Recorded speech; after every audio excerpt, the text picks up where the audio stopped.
Hello friends, welcome to my YouTube channel. Guys, आज के इस वीडियो में सीआरपीएफ पैरामेडिकल स्टाफ एग्ज़ाम 2020 के लिए सामान्य हिंदी की ये दूसरी क्लास होगी। सामान्य हिंदी की इस दूसरी क्लास में हम लोग पढ़ेंगे सामान्य हिंदी में वर्णमाला। तो गाइस, वर्णमाला से आपके 2 से 3 question CRPF paramedical staff exam 2020 में पूछे जाएंगे।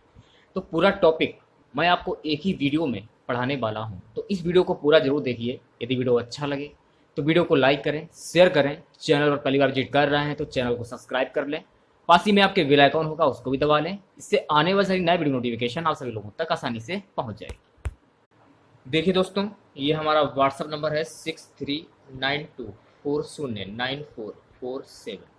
इस व्हाट्सअप नंबर पर एक ग्रुप बनाया गया है और इस ग्रुप में डेली लाइव टेस्ट लिया जाता है।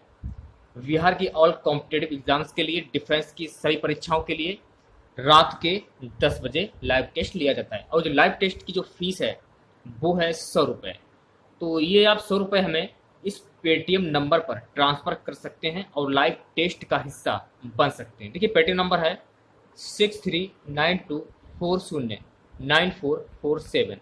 ये हमारा पेटीएम नंबर है, इस पर आप फीस ट्रांसफ़र कर सकते हैं और लगातार 1 महीने तक लाइव टेस्ट का हिस्सा बन सकते हैं। मैंने आपको पहले बताया था, लाइव टेस्ट का जो टाइम है वो है रात के 10 बजे। यानी कि ऑल कॉम्पिटेटिव एग्जाम के लिए लाइव टेस्ट लिया जा रहा है, तो जल्दी से आप ज्वाइन कर सकते हैं। ये हमारा पेटीएम नंबर है, जल्दी से आप फीस ट्रांसफर कर सकते हैं 100 रुपये। व्हाट्सअप नंबर जरूर सेव कर लें आप।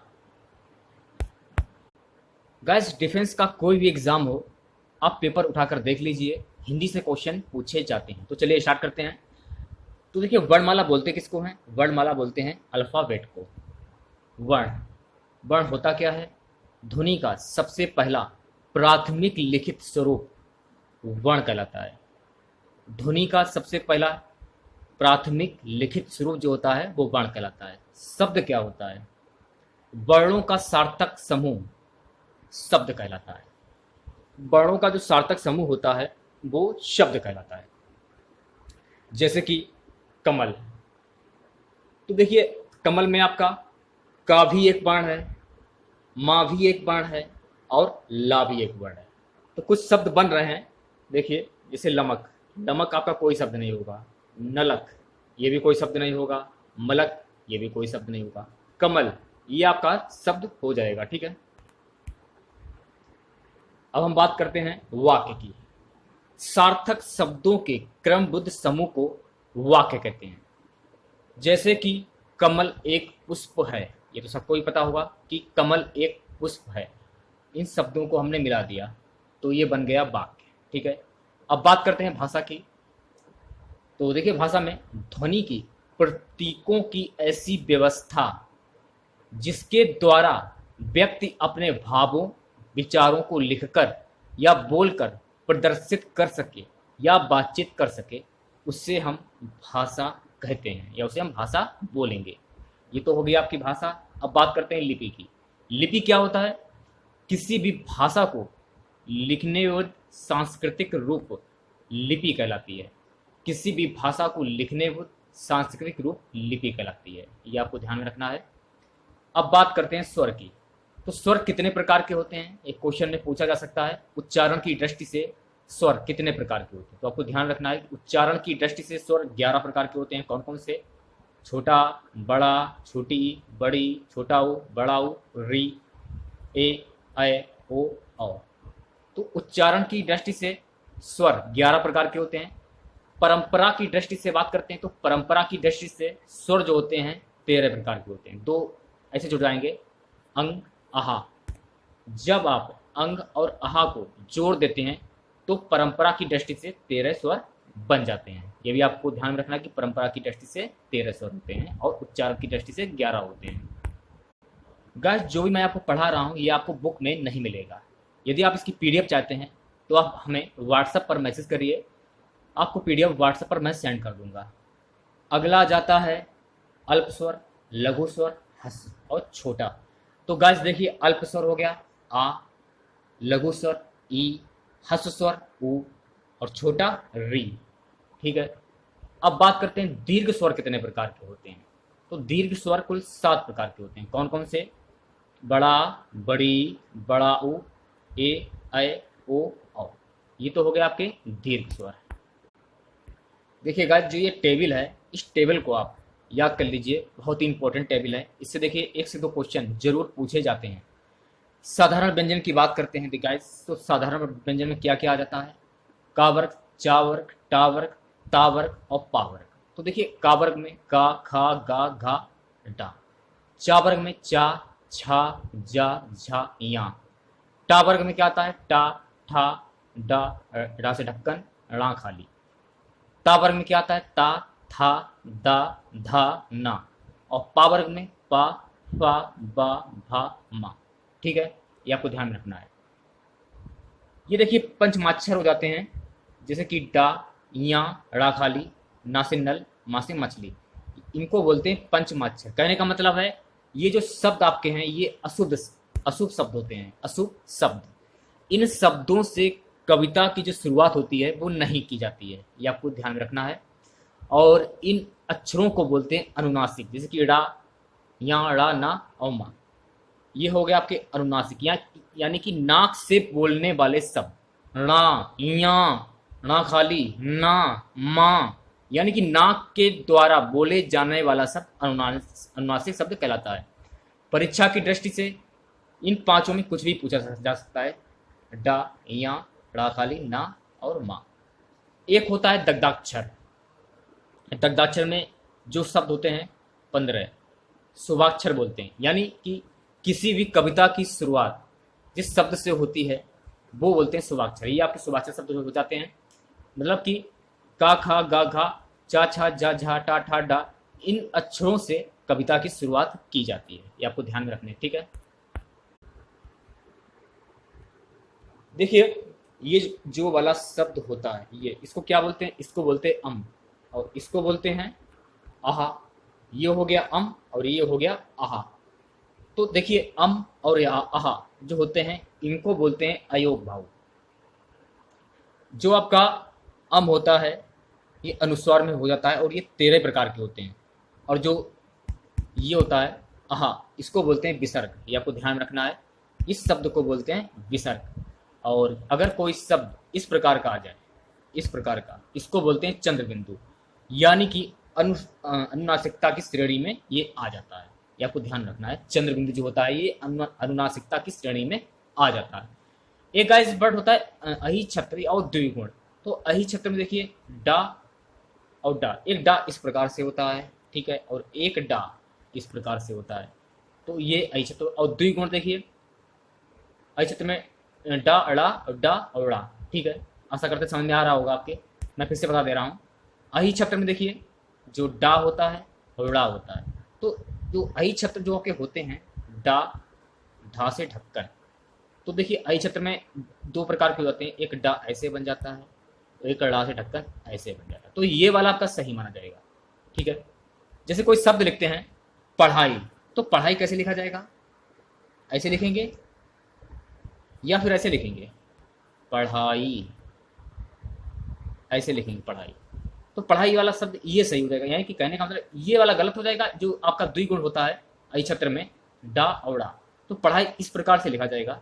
तो आपको ध्यान रखना है कि पढ़ाई इस प्रकार से लिखा जाएगा। अहि छत्र जो शब्द होते हैं डा और डा, यानी कि परीक्षा में पूछे जा सकते जो अहि छत्र होता है द्विगुण के, वो कैसे होते हैं? तो देखिए कोई भी शब्द दिया जा सकता है रा या फिर डा ऐसे करके। तो रा तो गलत हो जाएगा, जो ढा से ढक्कन है, यहाँ पे जो बिंदी लगी होती है ये वाली, ये सही माना जाएगा। चलिए अब बात कर लेते हैं अंतस्थ और अर्धस्वर की। तो देखिए अंतस्थ और अर्धस्वर में आ जाते हैं या, रा, ला और बा। ये तो आपके हो गए अंतस्थ ऑब्लिक अर्धस्वर, ठीक है। एक होता है उष्ण संघर्षी, जिसमें कि मुंह से गर्म हवा निकले, यानी कि संघर्ष करना पड़े। कहने का मतलब है कोई भी शब्द आपका है शा, सा, शा, हा, यानी कि आपको संघर्ष करना पड़ रहा है। तो ये जो शब्द होते हैं मुंह से गर्म हवा निकल रही है। तो जैसे कि परीक्षा में पूछ लिया जाए कि अंतस्थ अर्धस्वर कौन से होते हैं, तो आपको ध्यान रखना है यार अलावा। और उष्ण संघर्षी स्वर कौन से होते हैं? शा, शा, सा, हा, यानी कि संघर्ष करना पड़े। एक होता है संयुक्त व्यंजन छा, त्रा, ज्ञा और श्रा। ये होते हैं आपके संयुक्त व्यंजन, यानी कि किसी चीज से मिलकर बनना। इस पॉइंट को आपको ध्यान रखना है, तो ये भी काफी इंपॉर्टेंट है, इस टेबल को भी आप याद कर लीजिए। ये काफी इंपॉर्टेंट है, अच्छे से याद कर लीजिए कि कौन सा शब्द किससे मिलकर बनता है।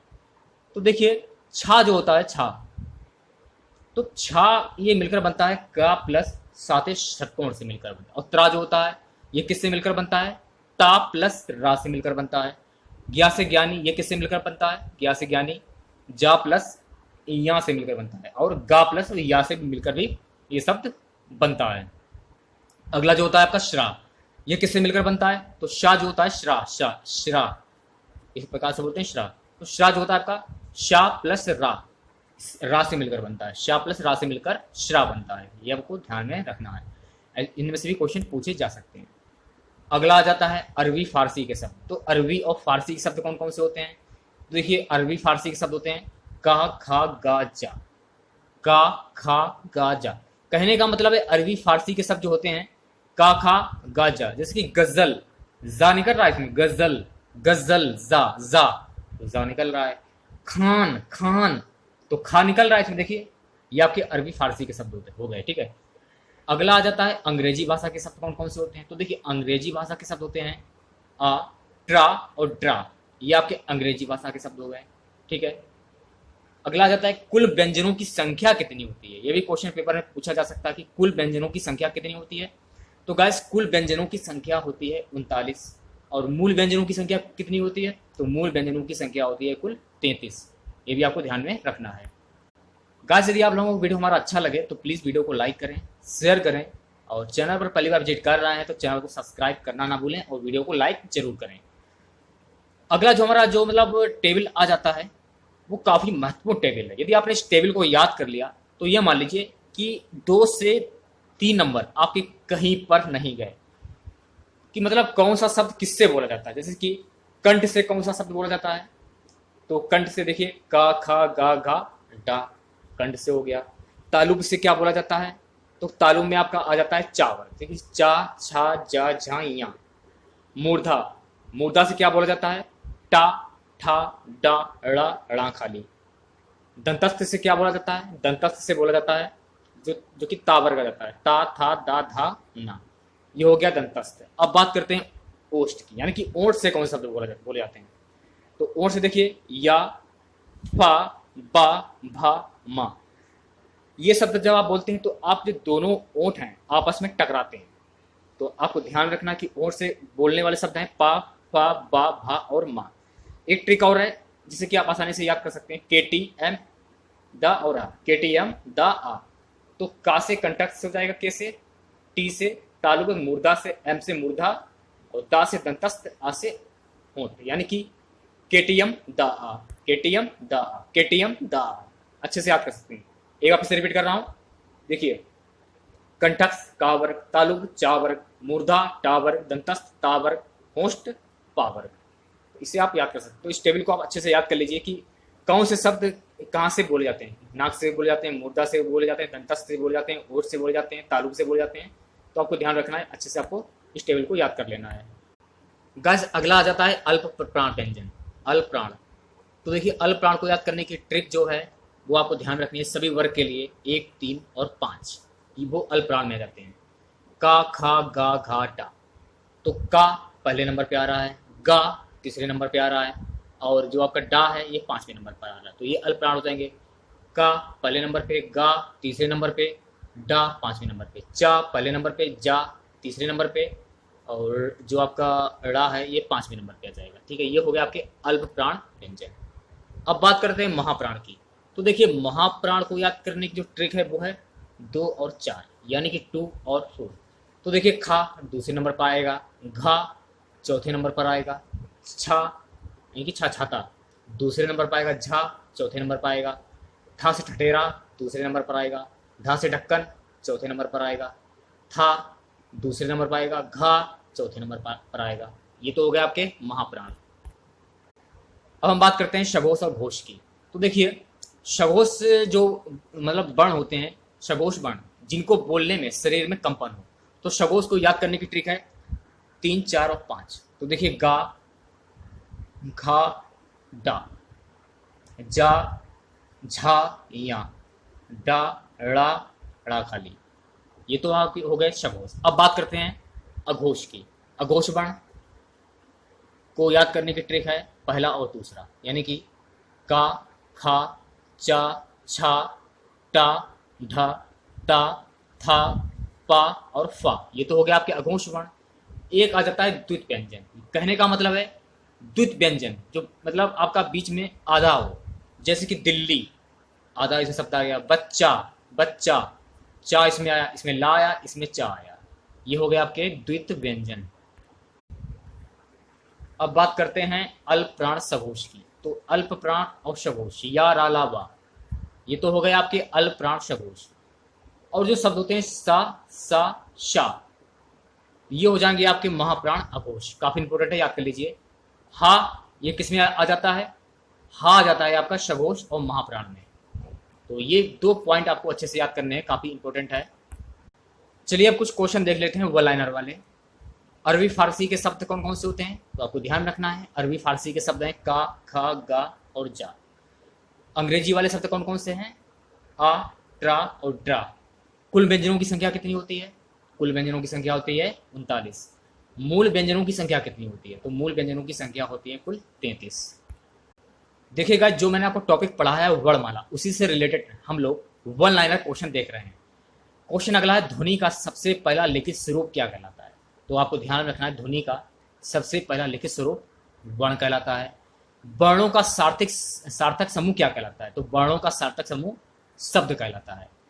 अगला देखिए, किसी भी भाषा को लिखने व सांस्कृतिक रूप क्या कहलाती है? किसी भी भाषा को लिखने व सांस्कृतिक रूप कहलाती है लिपि। अगला देखिए, उच्चारण की दृष्टि से स्वर कितने प्रकार के होते हैं? तो उच्चारण की दृष्टि से स्वर कुल 11 प्रकार के होते हैं। कौन कौन से? आ, बड़ा, छोटी, बड़ी, छोटा हो, बड़ा हो, री, ऑब्लिक ए, ऐ, ओ, औ। तो ये तो हो गया आपके उच्चारण की दृष्टि से 11। अब बात करते हैं परंपरा की दृष्टि से कितने होते हैं? तो परंपरा की दृष्टि से होते हैं 13, जिसमें देखिए अंग और आहा ये 2 जोड़ दिए जाते हैं, ठीक है। इन दोनों को जोड़कर परंपरा की दृष्टि से स्वर हो जाते हैं कुल 13। अगला देखिए, हिंदी में मूलत वर्णों की संख्या कितनी होती है? हिंदी में मूलत वर्णों की संख्या होती है कुल 52। अगला देखिए, छा ध्वनि किसके अंतर्गत आती है? तो छा ध्वनि जो होती है आपके संयुक्त वर्ण के अंतर्गत आती है। अगला देखिए, हिंदी शब्दकोश में छा का क्रम किस वर्ण के बाद आता है? तो छा जो आपका जो शब्दकोश है हिंदी के अनुसार, छा जो वर्ण है किसके बाद आता है? का के बाद। ज्ञा से जो ज्ञानी है आपका, ये वर्ण किन वर्णों के संयोग से बना है? तो ज्या प्लस या के सहयोग से बना है। अगला देखिए, घा का उच्चारण स्थान। तो घा जो है ये किससे बोला जाता है? ये बोला जाता है कंठ से। अगला देखिए, जिन शब्दों के अंत में आ जाता है उन्हें क्या कहते हैं? तो जिन शब्दों के अंत में आ जाता है उन्हें बोलते हैं अकारांत। अगला देखिए, हिंदी वर्णमाला में स्वरों की जो संख्या होती है वो कितनी होती है? 13 होती है। अगला, हिंदी वर्णमाला में व्यंजनों की कुल संख्या कितनी होती है? 33। छा जो होता है, छा ध्वनि का उच्चारण स्थान है। तो छा जो है ये आपका तालुब से बोला जाता है।